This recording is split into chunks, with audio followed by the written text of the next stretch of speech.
నమస్కారం అండి. చాలా రోజుల తర్వాత రామాయణంలో పిడకల వేట.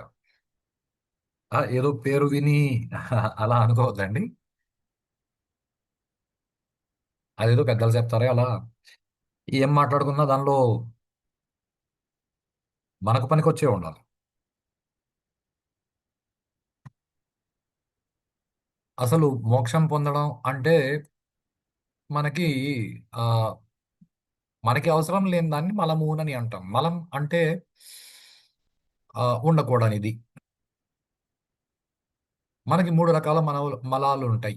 ఆనవ మలం, మాయిక మలం, కార్మిక మలం. అంటే పని చేయడం వల్ల ఏదో కావాలన్న కోరికలు ఉండడం. ఆ మాయ వల్ల కలిగే మలం అంటే మాయ అంటే విషయాల వల్ల కలిగే మలం. ఆనవ మలం మనం కొత్త కొత్త శరీరాలు ధరిస్తా వస్తూ ఉంటాం. మనం ఏదో కొత్త వాళ్ళని అనుకుంటూ ఉంటాం, కాదు మనం చాలా పాత. ఈ మూడు రకాల మలముల నుంచి బయటపడాలంటే ఆ మనకి శ్రీవాంచియం అని ఒక స్థలం ఉందండి. తిరువాంజియం అని అంటారు తమిళనాట. అక్కడ శివాలయానికి వెళ్తే అక్కడ శివ దర్శనం జరిగితే ఈ మూడు రకాల మలముల నుంచి బయటపడవచ్చు అని పెద్దలు చెప్తారు. అక్కడ శివ దర్శనం జరిగితే ఈ మలం నుంచి బయటపడతాం. కానీ అది జరగాలంటే ఈ మూడింటి నుంచి బయటపడితే కానీ పోలేం. అంటే సాధన చేస్తూ ఉంటే జరుగుతూ ఉంటుంది. మనకి పరబ్రహ్మము అని చెప్పడానికి అన్న అక్షరంతో సూచిస్తామండి. కకారం బ్రహ్మవాచకం. దాని నుంచి ఉత్పన్నమైన అన్నింటికి దీర్ఘాలు ఉంటాయి. ఎలా ఉంటుందంటే కశ్యపుడి కుమారుడి పేరు కాశ్యపుడు. పరాశర పరాశరుడి కుమారుడి పేరు పారాశర్యుడు. అట్లా కకారం నుంచి పుట్టినవన్నింటికి కా అని పేరు మొదలవుతుంది. అలా అంటే మనమంతా పరబ్రహ్మము నుంచి పుట్టిన వాళ్ళు ఎంత మాయలో ఉన్నా మనమంతా పరబ్రహ్మము నుంచి పుట్టిన వాళ్ళండి. మనం పాపులు కాదు. మనం పుణ్యాత్ములు. ఏదో టెంపరీగా కొన్ని పాపాలు కొన్ని పుణ్యాలు చేసుకుని ఇలా రకరకాల శరీరాలు తీసుకొని తిరుగుతుంటామే కానీ మనం పరబ్రహ్మ స్వరూపమైనప్పుడు మనకు మాయే ఉంటది. కాకపోతే మనం క్రియేట్ చేసుకుంటూ ఉంటాం మాయని.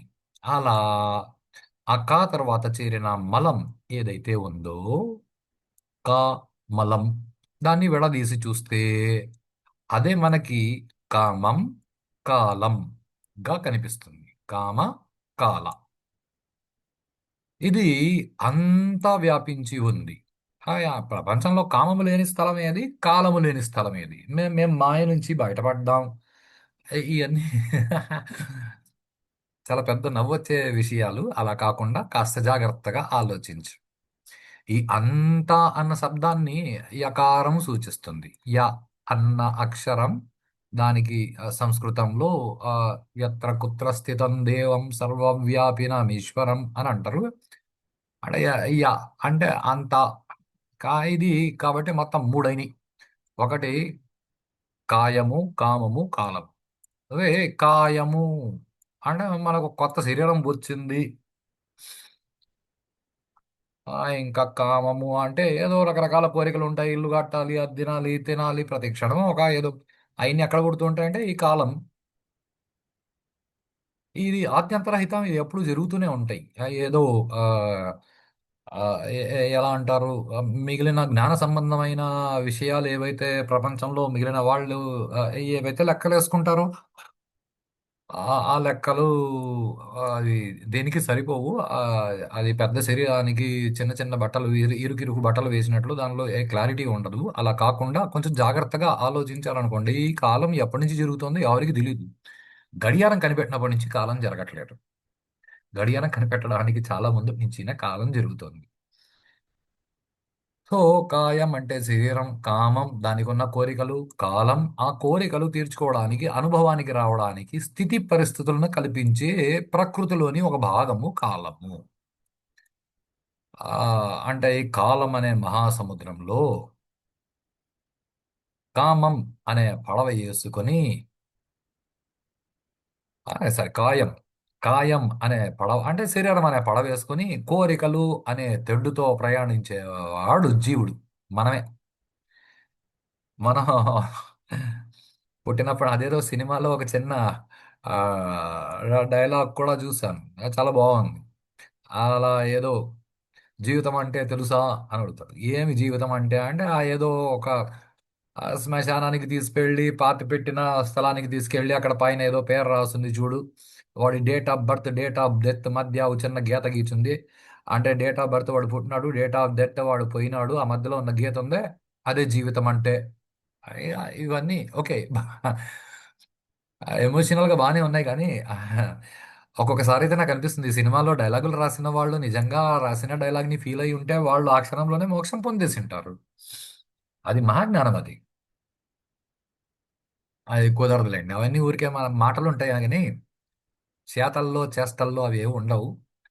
సో మనం అందరూ శరీరం అనే పడవేసుకుని కోరికలు అనే తెడ్డుతో ఈ కాలంలో ప్రయాణం చేస్తా ఉంటాం. ఇది ఒక జీవుడి గురించి మనం మాట్లాడుకుంటే. కానీ దీనిని మహాజ్ఞానులు ఎలా చెప్తారు అంటే ఈ సృష్టి అనే అనంత మహాసముద్రంలో జీవుళ్ళు అనే భక్ష్యాలు అని అంటే వడలు అనుకోండి ప్రస్తుతానికి, కాలం అనే తెడ్డుతో, కర్మలు అనే నూనెలో కాల్చుకు తినేది మహాకాళి లేదా మహాకాలుడు. వారి అనుగ్రహంతో మనం ఆ మహాకాలుడు తానే జీవుడై తానే అన్ని అయి ఆనంద తాండవం చేసే మూర్తి అయినాడు. ఆనంద తాండవ మూర్తి అంటే నటరాజస్వామి.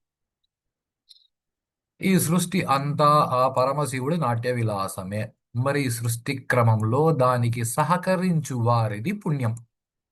అది సక్రమంగా జరగనీయకుండా చేసేవారిది పాపం. పాపపుణ్యాలకు ఎంతకంటే పెద్ద డెఫినేషన్లు మనం ఇచ్చుకోలేమండి.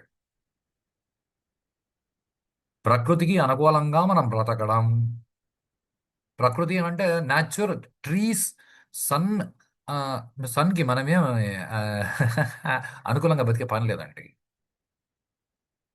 ఆయన్ని మనం కరెక్ట్గా వాడేసుకుంటే ఆయన సంతోషిస్తాడు.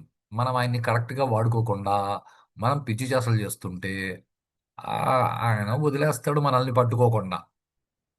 మనం సూర్యుడి కోసం ఏది త్యాగం చేసే పని లేదు. ప్రకృతిలో చెట్ల కోసం మనమేం త్యాగం చేసే పని లేదు. మనం చెట్లను రక్షించుకుంటే చెట్లు ఆ, మనల్ని రక్షించుకుంటాయి. అంతేగాని మేము చెట్లను రక్షించము అంటే అవసరం లేదు. చెట్లు మనల్ని శిక్షించే పని లేదండి. ఇది చాలా బాగా గుర్తుపెట్టుకోండి. మీరు చెట్లు కొట్టేసినంత సులభంగా చెట్లు మిమ్మల్ని కొట్టేవి. చెట్లు లేకుండా ఉంటే చాలు, మనం నాశనం అవ్వచ్చు. మనల్ని చెట్లు అదే పనిగా ఏం నాశనం చేయి. మనం చెట్లు లేకుండా చేసుకుంటే చాలు, మనల్ని మనం నాశనం చేసుకున్నట్లే. ఈ ఈ మాటలు అందరూ చెప్తారండి, ఎవరు పాటించరు. ఇది ఈ పాప పుణ్యాలు, మనం ఏదో చాలా పెద్ద పుణ్యాత్ములైనట్లు మనం పాప పుణ్యాల గురించి డెఫినేషన్లు ఇస్తాం. అలా కాదు. ఈ సృష్టి క్రమానికి సహకరించడం పుణ్యం, దానికి అగెనిస్ట్ గా బతకడం పాపం. ఇది చూసేందుకు ఎలా అనిపిస్తుంది అంటే హరిశ్చంద్రుడు భార్యని వెళ్ళని వదిలేసినాడు, హింసించినాడు అనిపిస్తుంది. కానీ సత్యాన్ని పట్టుకున్నాడు పుణ్యజీవి. భార్యాభర్తల్ని హింసించాడు అని అంటే అది విశ్వామిత్రుల వారు పరీక్షించారు కాబట్టి. భర్తని అనుగమించింది కాన అతని భార్య పుణ్యజీవి, ఆవిడ పతివ్రతల్లో ఆవిడ పేరు చెప్తారండి. వాళ్ళ కొడుకు అలాంటి వాడే. కావున వాళ్ళ కొడుకు కూడా హరిశ్చంద్రుడి కుమారుడు కూడా.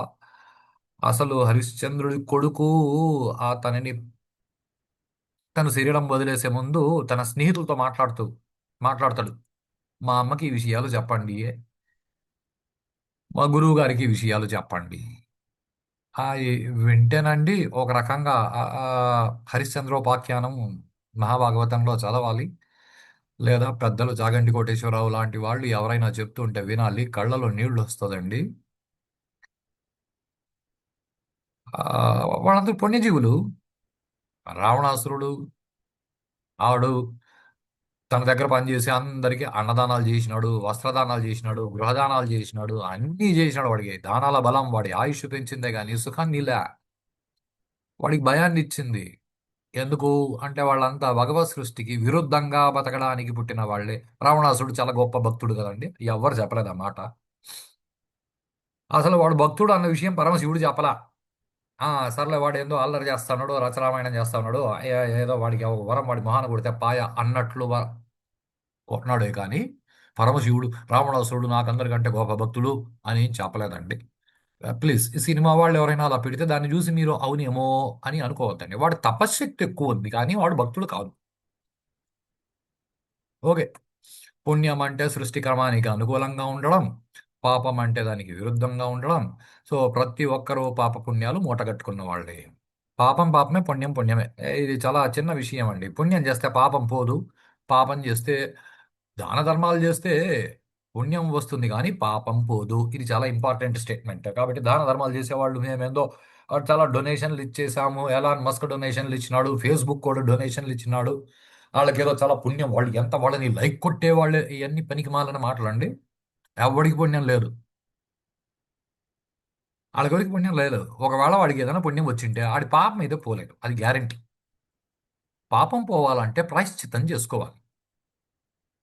పాపం పోవాలి, జ్వరం పోవాలి అని అంటే ప్రాయశ్చిత్తం చేసుకోవాలి.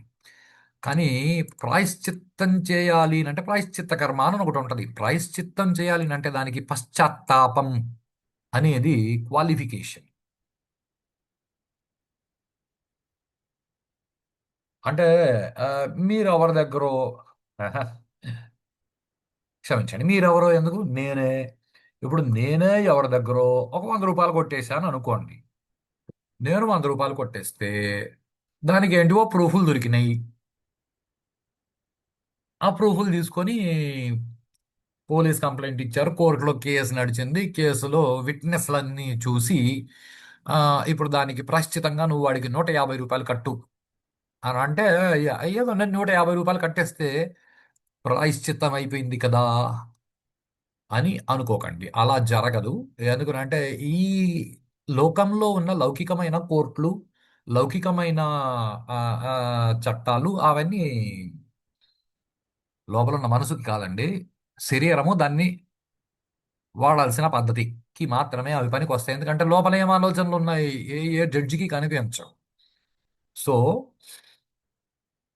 పశ్చాత్తాపం, అర్రరే నేను తప్పు చేశాని అనే భావన లేకుండా మీరు ప్రాయశ్చిత్త కర్మ చేసినా కూడా దానివల్ల ఉపయోగం లేదు. పశ్చాత్తాపం లేని ప్రాయశ్చిత్తం పాపాన్ని పోగొట్టదు. ఇలా ఈ పాపపుణ్యాల మిశ్రమం జీవుడికి ఓ జన్మనిస్తుంది. వాటిలో ద్విజ జన్మ ఉత్తమం. ఈ పదాలు జాగ్రత్తగా వినండి. ద్విజుడు అంటే బ్రాహ్మణుడు అని అర్థం కాదు. ద్విజ అన్న పదాన్ని ఇద్దరు వాడతారు. ద్విజ అన్న పదాన్ని ఇద్దరు వాడతారు. ఒకటి జ్ఞానులు. జ్ఞానులు ద్విజ అంటే వాడు జ్ఞానము తెలిసిన వాడు అని అర్థముతో వాడతారు. రెండు సామాన్యులు. ద్విజ అంటే ఉపనయనం జరిగేవాడిని, అంటే బ్రాహ్మణులు, క్షత్రియులు, వైశ్యులు వీళ్ళ ముగ్గురిని ద్విజ అని అంటారు. అంటే దీన్ని మళ్ళీ ఉత్పత్తార్థం తీసుకుంటే ద్విజ అంటే 2 సార్లు పుట్టిన వాళ్ళు అని అర్థం. సో లోకంలో 2 సార్లు పుట్టిన వాళ్ళు ఇద్దరు ఉన్నారు. ఆ ఒకటి బ్రాహ్మణులు, క్షత్రియులు, వైశ్యులు అయితే మరొకటి పక్షులు. ఎందుకంటే పక్షులన్నీ గుడ్డుగా పుట్టి మళ్ళీ గుడ్డులోంచి పక్షిగా పుడతాయి కాబట్టి పక్షుల్ని ద్విజ అని అంటారు. ఇలాంటి ద్విజులలో ముఖ్యుడు గరుత్మంతుడు. ఈ గరుత్మంతుడి వంశంలో పుట్టిన మరో ఇద్దరు, ఒకరు జటాయువు, రెండు సంపాతి. ఈ జటాయువు దశరథుడికి మిత్రుడు. అంటే నిజంగా పక్షులు అట్లా ఎట్లా సార్ వాళ్ళు ఫ్రెండ్స్ అవుతారు అంటే అదేదో ఊర్లో ఏ అమెరికా వాడు కుక్కని పెంచుకుంటే వాడికి అవసరమైనప్పుడు కుక్క వాడికి కావాల్సిన పేస్ట్ బ్రష్ తీసుకొచ్చిస్తే అక్కడ మీరు ఒప్పుకోగలిగినప్పుడు ఇక్కడ ఒప్పుకోవడానికి ఏం ప్రాబ్లం లేదు. ఇవన్నీ మూఢనమ్మకాలు, ఓకే, నో ప్రాబ్లం, మేము మూఢనమ్మకాలతో బతుకుతాం అని ఆలోచించడం మొదలు పెట్టనంత వరకు ప్రపంచంలో ఎవ్వరూ బాగుపడరు. వాళ్ళిద్దరూ మిత్రులు. సో సీతమ్మను రావణాసురుడు అపహరించినప్పుడు రావణాసురుడితో యుద్ధం చేసి ఆ తర్వాత చాలా దెబ్బలు తిని రాముడికి ఆ విషయం తెలిపి దేహత్యాగం చేసి అంటే అయిపోయింది. రాముడికి విషయం చెప్పి జటాయు శరీరం వదిలేసాడు. శ్రీరాముడి చేతుల మీదుగా అపరకర్మలు చేయించుకొని, అంటే చనిపోయిన తర్వాత ఏదైతే ఆ కర్మలు చేస్తారో 10 రోజుల కర్మలు అవి చేసి రాముడి చేతులతో చేయించుకొని అంటే ఎంత పుణ్యం చేసుంటే జటాయువు రామచంద్రమూర్తి చేతుల మీదుగా అపరకర్మలు చేయించు. సో వైదీశ్వరుడి ఆలయంలో అంటే తమిళనాడులో ఇది ఇంకొక గుడి అండి. వైదీశ్వరన్ కోవిల్ అని పిలుస్తారు. వైదీశ్వరుడి ఆలయంలో 10వ రోజు కర్మలు శ్రీరామచంద్రమూర్తి చేసి ధర్మోదకాలు వదిలి రాముడు లక్ష్మణుడు వాళ్ళిద్దరూ కలిసి చేసి ఆ ఆత్మారాముడిలో లయం అయిపోయిన ఒక ద్విజుడు జటాయువు. ఏ జన్మ అయినా సరే భగవత్ కార్యంలో భాగమైతే మోక్షార్హత ఉంటుందని రాముడు చూపిన మరొక పిడక. అంటే రాముడి చేతిలో కర్మ చేయించుకునింది అంటే ఇంకా మోక్షం కాకుండా ఇంకేం ఉండదు. ఇక అక్కడి నుంచి రామచంద్రుల వారు అగస్త్య మహర్షి ఆశ్రమానికి చేరారు. అగస్త్య మహర్షి గురించి చెప్పాలంటే ఆయన తలుచుకోవడం నమస్కరించడం తప్ప మనం చేయడానికి ఏం లేదండి. ఆయన గురించి అనాలిసిస్లు ఇచ్చే అంత గొప్పోళ్ళు మనం కాలేదు. సో ఆయన చెప్పడం వల్ల శ్రీరామచంద్రమూర్తి రాక్షసులకు బాగా దగ్గర ప్రాంతమైన పంచవటికి చేరాడు సీతమ్మతో కలిసి. ఇది చాలా ముఖ్యమైన విషయం. అంటే యజ్ఞం శ్రీరామచంద్రమూర్తి ఆజ్యపాత్ర సీతమ్మతో కలిసి చేరింది. ఇంకా యజ్ఞ అగ్ని కదలడమే మిగిలింది, రగలడం. ఈ యజ్ఞంలో కొన్ని సమిధలు అవే వచ్చి పడాయి. కొన్ని పిడకలు ఎలా ఏరుకోవాలో ఎక్కడుంటాయో కొందరు చెప్పారు. అలా చెప్పిన వారిలో జటాయువు అన్న సంపాతి ముఖ్యుడు.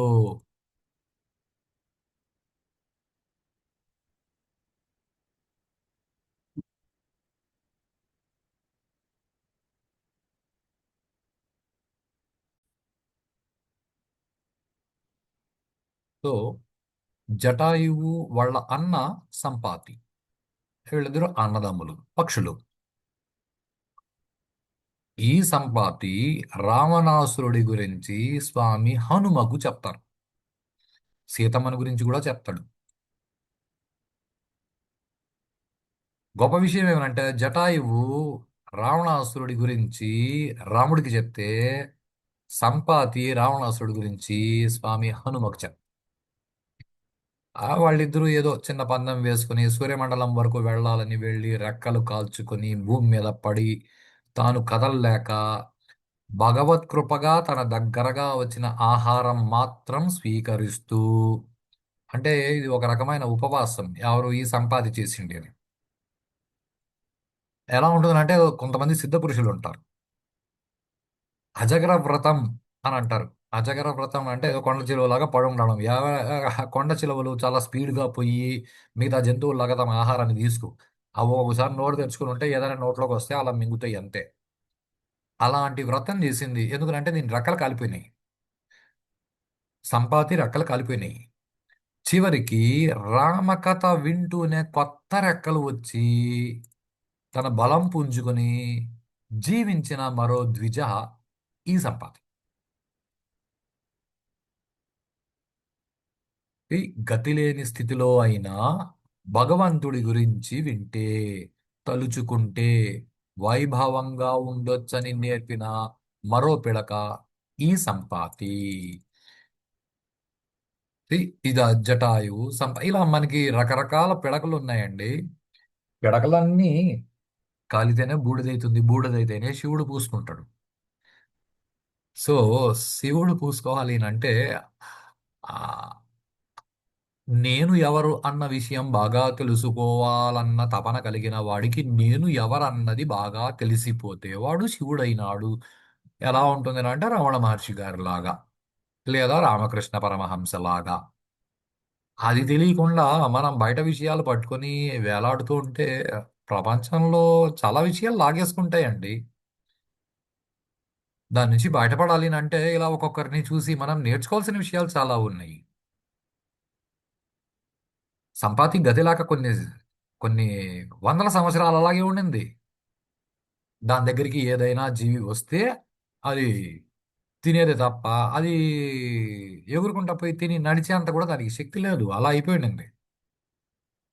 కానీ దానికి రామకథ వింటే నిజంగా వస్తుందండి అంటే అది ఎంత భక్తితో వినిందో ఎవరికి తెలుసు. మనం కూడా అంత భక్తితో వింటే జీవితం కొత్తగా మొదలవుతుంది. అలా జీవితాన్ని కొత్తగా మొదలు చేసుకోవడమైనా చేయొచ్చు, లేదా మోక్షం కోసమైనా సాధన చేయొచ్చు. ఇలా రామాయణం అన్ని విధాలుగా పనికొస్తుంది. రామాయణం కథ కాదు, చరిత్ర. చాలా పాత చరిత్ర. సో మిగతా విషయాలతో మళ్ళీ నెక్స్ట్ వీడియోలో కలుస్తాం.